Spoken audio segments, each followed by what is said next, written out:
Hello दोस्तों, नमस्कार। बात कर लेते हैं आज के दिन भर की सारी बड़ी खबरों की, जहां सबसे पहले आपको बताएंगे आखिर क्यों ट्रंप के टैरिफ वॉर के बीच अमेरिका का वरिष्ठ अधिकारी आ रहा है पाकिस्तान के दौरे पर, क्या है इसका मकसद। एक तरफ जहां भारत की ताकत को समझकर डोनाल्ड ट्रंप को भारत आगे झुकना पड़ेगा, 1% का टैरिफ रेट कम करना पड़ेगा। इस बीच अब पाकिस्तान क्यों जा रहा है अमेरिका के वरिष्ठ अधिकारी, सबसे पहले आपको बताएंगे दोस्तों कौन सी नई चाल चलने वाले हैं शहबाज शरीफ, है ये चौंकाने वाली बहुत बड़ी खबर। साथ ही साथ आपको बताएंगे तुम राह में कांटे बिछाते रहो लेकिन हम राह में फूल बिछाते रहेंगे, फूल बरसाते रहेंगे। जी हाँ दोस्तों, पाकिस्तानी शख्स के लिए फरिश्ता बनी भारतीय नौसेना, समंदर में सर्जरी करके बचाई पाकिस्तानी की जान। बताएंगे ये सबसे बड़ी खबर, जिसके बाद सब के सब कर रहे हैं भारतीय सेनाओं की वाह वाह। जी हाँ, तो वहीं एक ऐसी खबर आपको बताएंगे जो आपको भी चौंका देगी दोस्तों। भारत ने चीन समेत पूरे एशिया को छोड़ दिया पीछे, G20 देशों तक से भी निकला आगे। जी हाँ दोस्तों, बताएंगे किस फील्ड में किस तरह से अपना भारत इन सब से आगे निकल चुका है। तो वहीं जिसका डर था वही हुआ। बीजेपी सांसद सुकांता मजुमदार ने बड़ा दावा कर दिया है कि कोलकाता में रामनवमी शोभा यात्रा पर हमला हुआ है दोस्तों, हिंदुओं पर बरसाए गए हैं पत्थर। जी हाँ, गाड़ियों को फोड़ा गया है। बताएंगे बड़ी खबर, बस आप वीडियो के लास्ट तक बने रहेगा। और खबरों में आगे बढ़ने से पहले मानते हैं कि अपना भारत कभी भी आगे से किसी को दुख नहीं पहुंचाता, लेकिन पीछे से छोड़ता भी नहीं है। तो वीडियो को लाइक करके, चैनल को सब्सक्राइब करके, बेल आइकन दबा के कमेंट में जय हिंद अवश्य कह दीजिएगा। बात कर लेते हैं पहली और सबसे बड़ी खबर की, जहां डोनाल्ड ट्रंप के टैरिफ वॉर के बीच अमेरिका के वरिष्ठ अधिकारी का पाकिस्तान दौरा। आखिर क्या है मकसद। दरअसल अमेरिकी राष्ट्रपति डोनाल्ड ट्रंप का प्रशासन विदेश विभाग के एक वरिष्ठ अधिकारी को पाकिस्तान भेज रही है। इस दौरे का मकसद आतंकवाद विरोधी सहयोग पर बातचीत और आर्थिक संबंधों को बढ़ावा देना है। विदेश विभाग ने शनिवार को कहा है कि दक्षिण और मध्य एशियाई मामलों के ब्यूरो के वरिष्ठ अधिकारी एरिक मेयर इस्लामाबाद की 3 दिवसीय यात्रा पर एक इंटर एजेंसी प्रतिनिधि मंडल का नेतृत्व करेंगे। बयान में कहा गया है कि एरिक मेयर आतंकवाद के खिलाफ हमारे निरंतर सहयोग के महत्वपूर्ण महत्व को रेखांकित करने के लिए वरिष्ठ अधिकारियों से मिलेंगे। बयान के मुताबिक एरिक मेयर पाकिस्तान के वरिष्ठ अधिकारियों से मिलेंगे ताकि पाकिस्तान में अमेरिकी व्यवसायों के लिए अवसर बढ़ाए जा सकेंगे और दोनों देशों के बीच आर्थिक संबंधों को बढ़ावा दिया जा सके। दोस्तों, पूर्व राष्ट्रपति बाइडेन ने पाकिस्तान की सैन्य समर्थित सरकारों को लगभग बहिष्कृत कर दिया था और इसके किसी भी प्रधानमंत्री को वॉशिंगटन आमंत्रित नहीं किया था या उस देश का दौरा नहीं किया था। पाकिस्तानी प्रधानमंत्री शहबाज शरीफ ने 2023 में अफगानिस्तान से अमेरिकी वापसी के दौरान काबुल हवाई अड्डे के पास 13 अमेरिकी सैन्य कर्मियों की मौत का कारण बने आत्मघाती बम विस्फोट के मास्टरमाइंड ISIS खोरसान नेता मोहम्मद शरीफुल्लाह को पकड़कर उसे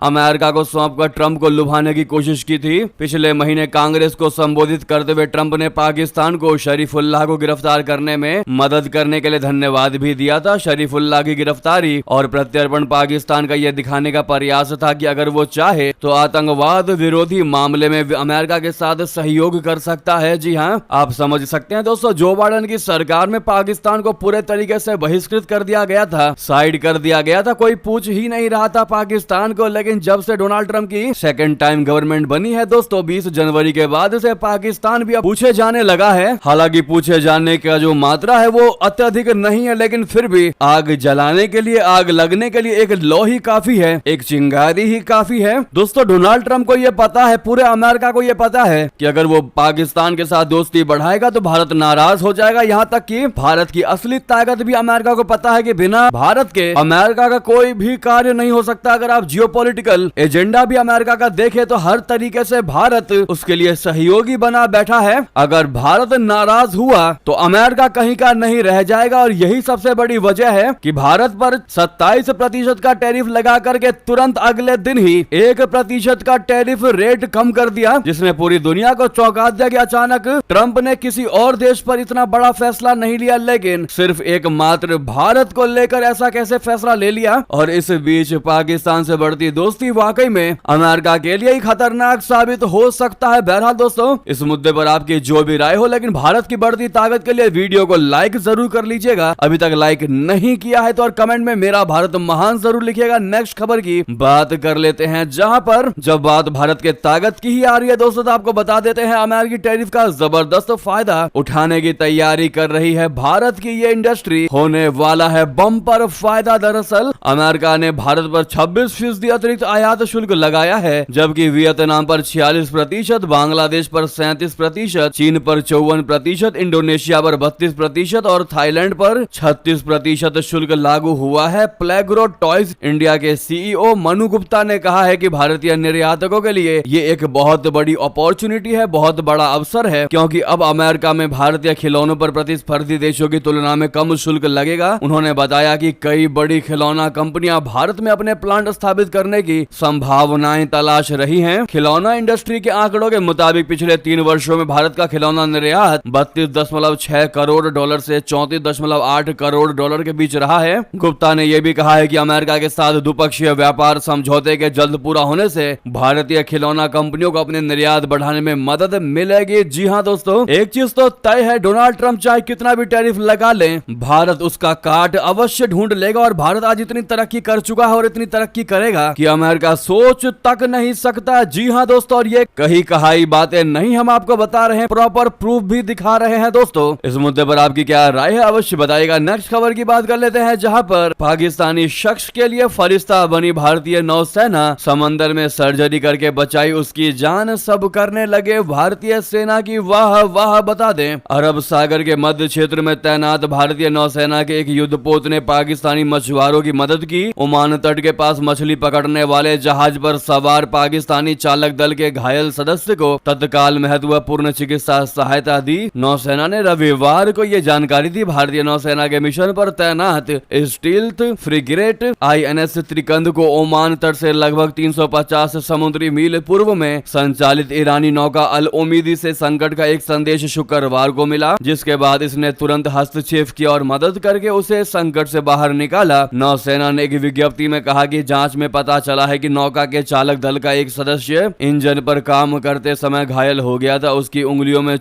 गंभीर चोटें पहुंची थी और उसकी हालत गंभीर थी। उसे ईरान जा रही FV अब्दुल रहमान हंजिया नामक एक अन्य नौका में स्थानांतरित कर दिया गया था। नौसेना ने कहा कि त्रिकंद ने चालक दल के घायल सदस्य को चिकित्सा सहायता प्रदान करने के लिए तुरंत अपना मार्ग बदल दिया। FV अब्दुल रहमान हंजिया के चालक दल में 11 पाकिस्तानी थे, जिसमें 9 बलूचिस्तान के और 2 सिंध प्रांत के थे। जी हां दोस्तों, बलूचिस्तान का रहने वाला सदस्य घायल हो गया था, उसकी हड्डी टूट गई थी और हाथ में गंभीर चोट पहुंची थी, जिसके परिणाम स्वरूप बहुत ज्यादा ब्लीडिंग हुई थी। जी हां दोस्तों, ऐसे में एक तरफ जहां पर पाकिस्तान जो है वो भारत में लगातार आतंकवाद को बढ़ावा दे रहा है, सीमा पार आतंकवाद को बढ़ावा दे रहा है, लगातार भारत के लिए कांटे बिछा रहा है, कैसे भारत को विनाश कर सके, कैसे भारत को दहला सके, इस पर काम कर रहा है। लेकिन वहीं दूसरी ओर अपनी भारतीय नौसेना, भारत की सेना फूल बिछाने का काम कर रही है, क्योंकि दोस्तों जो वाकई में पेड़ फल से लदे होते हैं वो हमेशा झुके ही होते हैं, और जिन पर फल नहीं लदे होते उनमें अकड़ ज्यादा रहती है। यही हाल पाकिस्तान का है। भारत को पता है कि हम जब चाहे तब पाकिस्तान को लपेट सकते हैं। बेटर है जब तक आवश्यकता नहीं है तब तक प्यार बरसाया जाए, और ज्यादा हिमाकत दिखाने की कोशिश की तो लपेटने में भी भारत समय नहीं लगाएगा। जी हां दोस्तों, ऐसे में भारतीय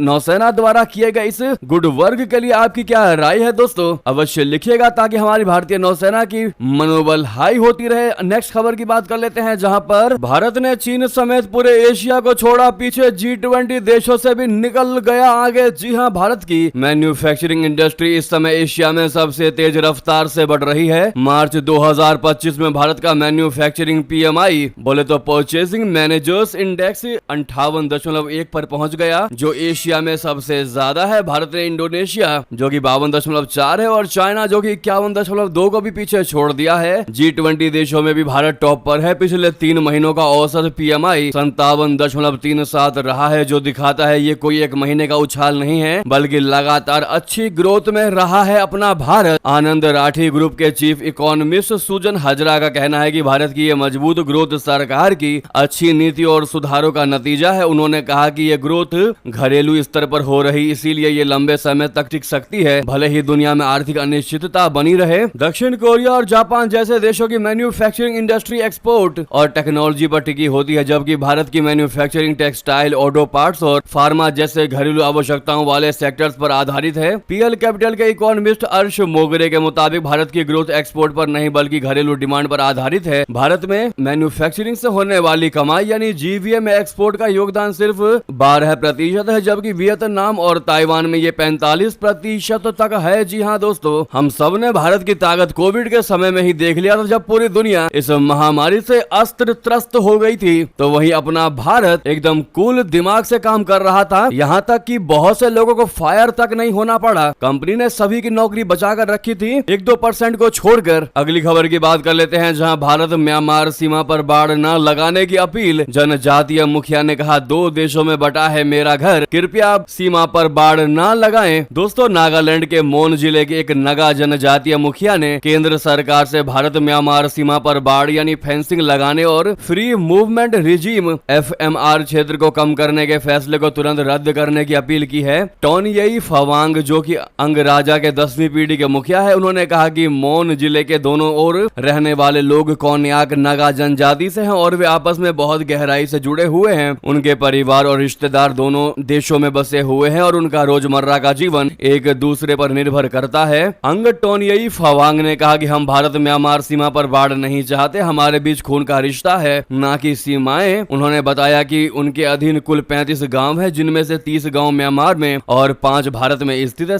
सबसे चौंकाने वाली बात दोस्तों ये है कि उनका खुद का घर भी भारत और म्यांमार के बीच बटा हुआ है। उन्होंने बताया, मेरा पारंपरिक घर जो सैकड़ों साल पहले बना था, 2016 में दोबारा पक्का बनाया गया, लेकिन घर अब वो आधा भारत में है और आधा म्यांमार में है। मतलब घर के एक कमरे से दूसरे कमरे में जाने पर देश ही बदल जाता है। कृपया आप सभी से रिक्वेस्ट है कि भारत म्यांमार सीमा पर बाढ़ ना लगाए, मैं अपील करता हूँ। ऐसे में दोस्तों, क्या भारत को यह अपील मान लेनी चाहिए? आपकी क्या है राय? एक भारतीय होने के नाते अपनी सुझाव देना मत भूलिएगा इस मुद्दे पर, ताकि भारत और ज्यादा विकास की ओर अग्रसर हो सके। नेक्स्ट खबर की बात कर लेते हैं, जहां पर तहरीक तालिबान पाकिस्तान यानी TTP ने पेशावर में 5 लोगों की हत्या, और हत्या करने के बाद कहा कि भारत अमेरिका से हमारी कोई दुश्मनी नहीं है, हमारा एकमात्र कोई दुश्मन है तो वो है खुद पाकिस्तान। दोस्तों, प्रतिबंधित संगठन तहरीक तालिबान पाकिस्तान यानी TTP से जुड़े आतंकवादियों ने शनिवार को पाकिस्तान के अशांत खैबर पख्तूनख्वा प्रांत में एक बड़ा हमला कर दिया। इसमें कम से कम 5 लोगों की मौत हो गई। इसके बाद TTP ने कहा कि भारत अमेरिका और इजराइल से हमारी कोई दुश्मनी नहीं है। TTP ने कहा कि हमारा एकमात्र दुश्मन पाकिस्तान है। TTP के इस आतंकी हमले से पाकिस्तान में खलबली मच गई है। दोस्तों, ये हमला TTP ने पाकिस्तान शांति समिति के एक सदस्य के आवास पर किया। इसमें परिवार के 5 सदस्यों की मौत हो गई। ये घटना उत्तरी वजीरिस्तान जिले के मीर अली तहसील में हुई, जहां आतंकवादियों ने कादिर जमा के घर को निशाना बनाया। मारे गए 5 लोगों में एक महिला भी शामिल है, जबकि हमले के दौरान कई अन्य घायल हुए हैं। जी हां, तालिबानी आतंकवादियों ने हमले के बाद अपना बड़ा बयान जारी किया। TTP द्वारा जारी इस बयान के मुताबिक ये हमला शरिया लागू करने के लिए किया गया था। बता दें कि ये हमला TTP द्वारा एक बयान जारी करने के ठीक एक दिन बाद हुआ,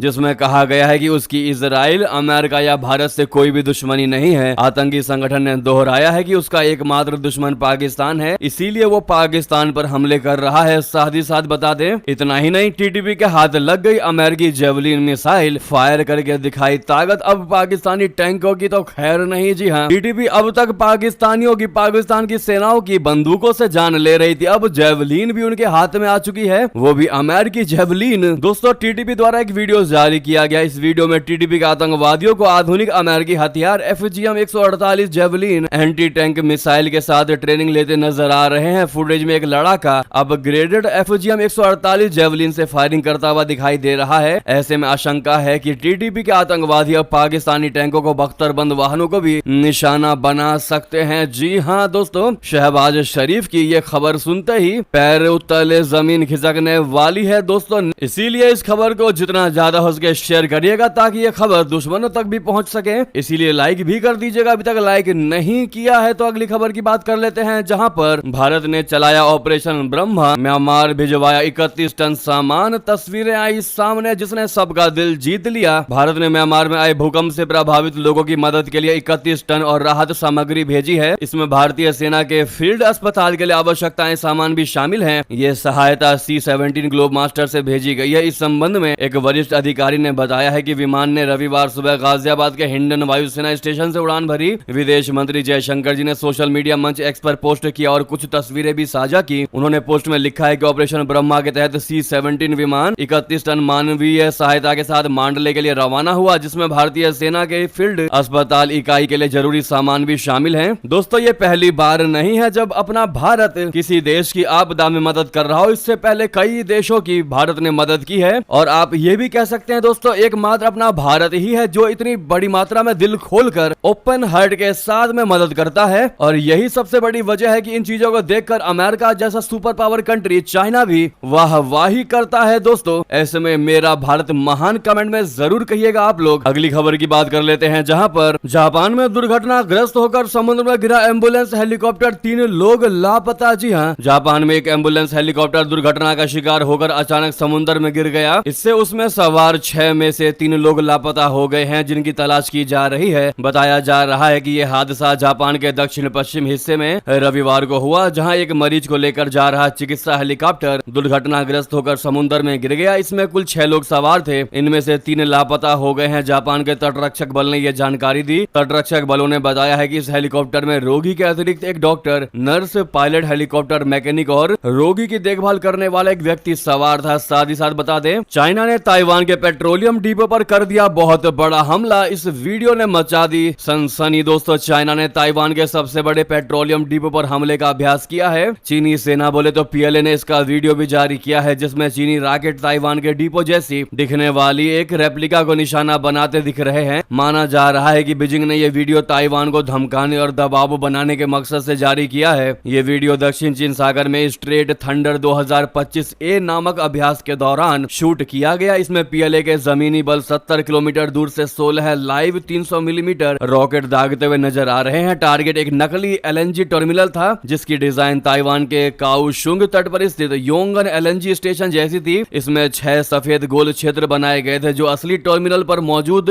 6 अर्ध भूमिगत ईंधन टैंकों का प्रतिनिधित्व करते थे। साउथ चाइना मॉर्निंग पोस्ट के रिपोर्ट्स के मुताबिक इस अभ्यास का मुख्य उद्देश्य पीएलए की नाकाबंदी लागू करने की क्षमता का परीक्षण करना और ताइवान के ऊर्जा आयात को काटने का संदेश देना था। नेक्स्ट खबर बता दे, बलूचिस्तान की शेरनी की जेल से हुंकार, कहा हर जुल्म का हिम्मत से करेंगे सामना। तो घबरा गई पाकिस्तान की शहबाज सरकार। दोस्तों पाकिस्तान की बलूच यकजहती समिति यानी BYC की केंद्रीय आयोजक और प्रमुख मानवाधिकार नेता डॉक्टर मेहरंग बलोच ने जेल से बलूचिस्तान के लोगों को चिट्ठी लिखी है। वो 2 हफ्तों से ज्यादा समय से पाकिस्तान की जेल में बंद है। पाकिस्तान सरकार ने सार्वजनिक व्यवस्था भंग करने के आरोप में मेहरंग बलूच को गिरफ्तार किया था। मेहरंग बलूच बलूचिस्तान के उन हजारों परिवारों का प्रतिनिधित्व कर रही हैं, जिनके अपनों को पाकिस्तानी सेना ने मार डाला या अगवा कर लिया। इन लोगों में से अधिकतर का आज तक कोई सुराग हाथ नहीं लगा। हालांकि पाकिस्तानी सेना इन लोगों को गद्दार और आतंकवादी बताकर लगातार जुल्म ढा रही है। बलूच यकजहती समिति द्वारा शनिवार को जारी किया गया ये पत्र क्वेटा के हुड्डा जेल्स के सेल नंबर 5 ब्लॉक 9 से लिखा गया है, जहां डॉक्टर बलूच को एकांत कारावास में रखा गया है। अगली खबर बता दें, अफगानिस्तान से पाकिस्तान में घुसपैठ की कोशिश, तो पाकिस्तानी सेना ने 8 को मार गिराया। दोस्तों पाकिस्तानी सुरक्षा बलों ने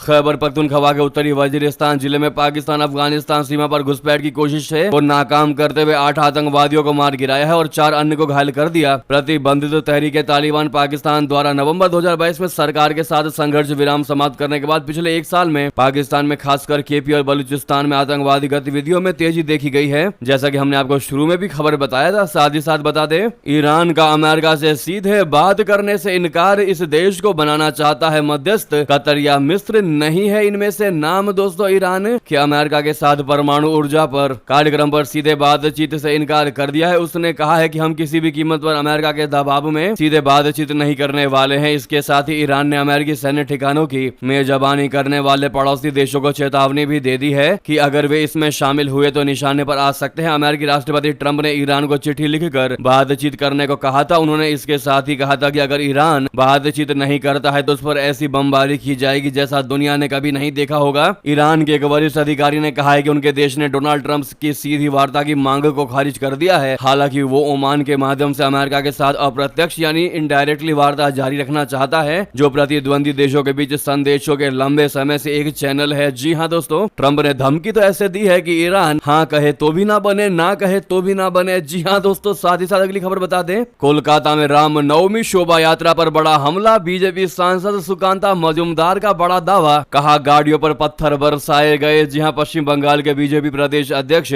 और सांसद डॉक्टर सुकांता मजूमदार ने देर रात दावा किया है कि कोलकाता के पार्क सर्कस 7 पॉइंट इलाके में रामनवमी की शोभा यात्रा पर हमला किया गया। इसे लेकर उन्होंने राज्य की ममता सरकार और पुलिस प्रशासन पर तीखा निशाना साधा। साथ ही साथ इस हमले को पूर्व नियोजित और टारगेटेड हिंसा बता दिया। बीजेपी सांसद सुकांता मजुमदार ने एक्स पर लिखा है कि रामनवमी का जुलूस जैसे ही लौटा, कोलकाता के पार्क सर्कस 7 पॉइंट इलाके में हिंदू भक्तों पर बर्बर हमला किया गया। सिर्फ भगवा झंडा ले जाने के कारण वाहनों पर पत्थर बरसाए गए।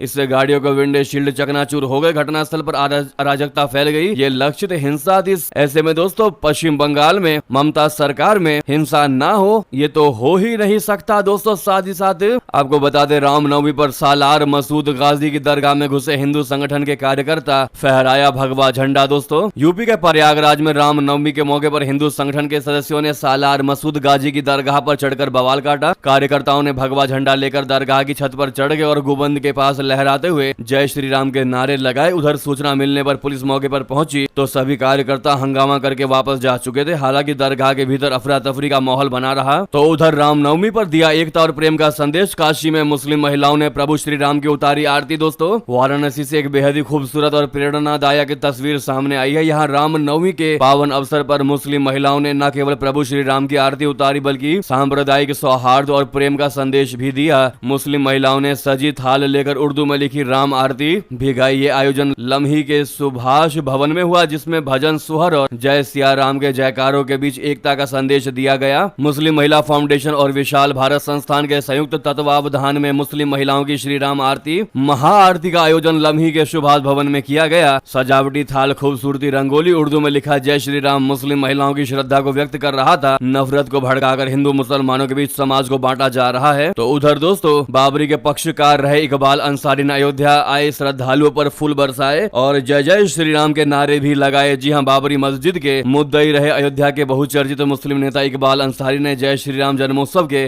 अवसर पर रामनवमी मेले में दर्शन करने आए लाखों श्रद्धालुओं पर पुष्प वर्षा की। अपने पिता स्वर्गीय हाशिम अंसारी के पद्म चिन्हों पर चलते हुए इकबाल अंसारी भी अयोध्या में हम हिंदू मुस्लिम एकता और भाईचारे के चिराग को रोशन करते हुए दिखाई दिए। रविवार को श्री राम नवमी के अवसर पर अयोध्या आने वाले श्रद्धालुओं पर जय श्री राम के उद्घोष के साथ इकबाल अंसारी ने पुष्प वर्षा की और श्रद्धालुओं का स्वागत किया। अपने इस खानदानी परंपरा को निभाते हुए अंसारी काफी प्रफुल्लित नजर आए। ऐसे में आप लोग भी दोस्तों इकबाल अंसारी को जय श्री राम जरूर कह दीजिएगा। इतना ही नहीं, संभल में भी पहली बार निकली है शोभा यात्रा, हाथों में भगवा झंडे और जुमा पर जय जय श्री राम के नारे। दोस्तों यूपी के संभल में पहली बार विश्व हिंदू परिषद की ओर से भव्य भगवा शोभा यात्रा निकाली गई। ये यात्रा पूरे शहर में आकर्षण का केंद्र रहा, जिसमें परंपरा, संस्कृति और आस्था का अद्भुत संगम देखने को मिला। रामनवमी की शोभा यात्रा में युवतियों ने हाथों में तलवार लेकर करतब दिखाए। उन्होंने साहस और आत्मविश्वास की अनूठी मिसाल पेश की। वहीं युवा भगवा झंडे लेकर पूरे जोश और उत्साह से झूमते नजर आए। तो उधर दोस्तों बंगाल में बीजेपी नेता के बयान से मच गई खलबली। कहा रामनवमी की रैली में हथियार रखने में क्या गलत है। दोस्तों भाजपा के वरिष्ठ नेता दिलीप घोष शनिवार को रामनवमी के मौके पर अपने एक बयान से विवादों में घिर गए हैं। भाजपा नेता ने रामनवमी के मौके पर धार्मिक जुलूसों में हथियारों की मौजूदगी का बचाव किया है। उन्होंने कहा कि इसमें क्या गलत है, अगर कोई हथियार रखता है तो खड़गपुर में एक समारोह को संबोधित करते हुए उन्होंने कहा कि पश्चिम बंगाल में पूरे उत्साह के साथ रामनवमी मनाई जाएगी और हिंदुओं को अपना त्योहार मनाने का पूरा अधिकार है। ऐसे में दोस्तों दिलीप घोष के इस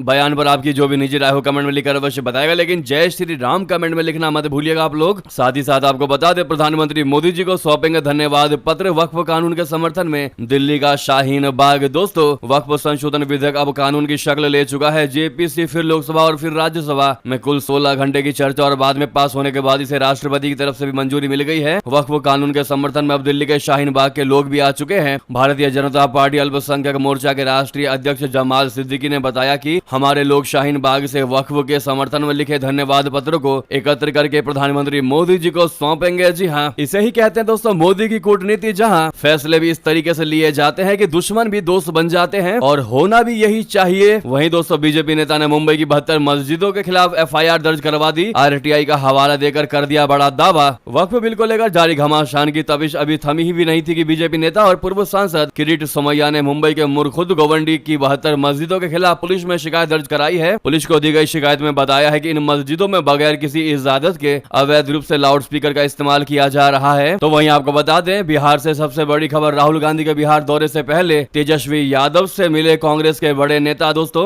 बिहार महागठबंधन की राजनीति में खींचतान की खबरों के बीच कांग्रेस नेताओं ने आरजेडी नेता तेजस्वी यादव से मुलाकात की है। कांग्रेस नेताओं की यह मुलाकात इंडिया ब्लॉक में कांग्रेस और आरजेडी के संबंधों को सामंजस्यपूर्ण बनाए रखने की दिशा में कदम बताया जा रहा है। बिहार प्रदेश कांग्रेस के अध्यक्ष राजेश राम और शकील अहमद खान की तेजस्वी यादव से यह मुलाकात काफी अहम मानी जा रही है, क्योंकि जानकारी के मुताबिक मुताबिक इस मीटिंग में बिहार विधानसभा चुनाव से संबंधित कई मुद्दों को लेकर बातचीत हुई। आप कह सकते हैं कि बिहार विधानसभा चुनाव को लेकर कांग्रेस में कवायद बहुत ज्यादा तेज हो चुकी है। फिर ये कोई तिकड़म रचने की कोशिश करेंगे नीतीश कुमार की पार्टी और एनडीए के खिलाफ। जी हाँ दोस्तों, इसी बीच ये थी कि सारी बड़ी खबरें। आपको खबर कैसी लगी कमेंट बताना बिल्कुल मत भूलिएगा। लगे हाथों इस वीडियो को लाइक करके चैनल को सब्सक्राइब करके बेल आइकन दबा के कमेंट में जय हिंद अवश्य कह दीजिएगा। तो मिलते हैं आपसे अगली बड़ी खबर में। यहाँ तक बने रहने के लिए आप सभी का बहुत बहुत धन्यवाद, बहुत बहुत आभार। जय हिंद, जय भारत।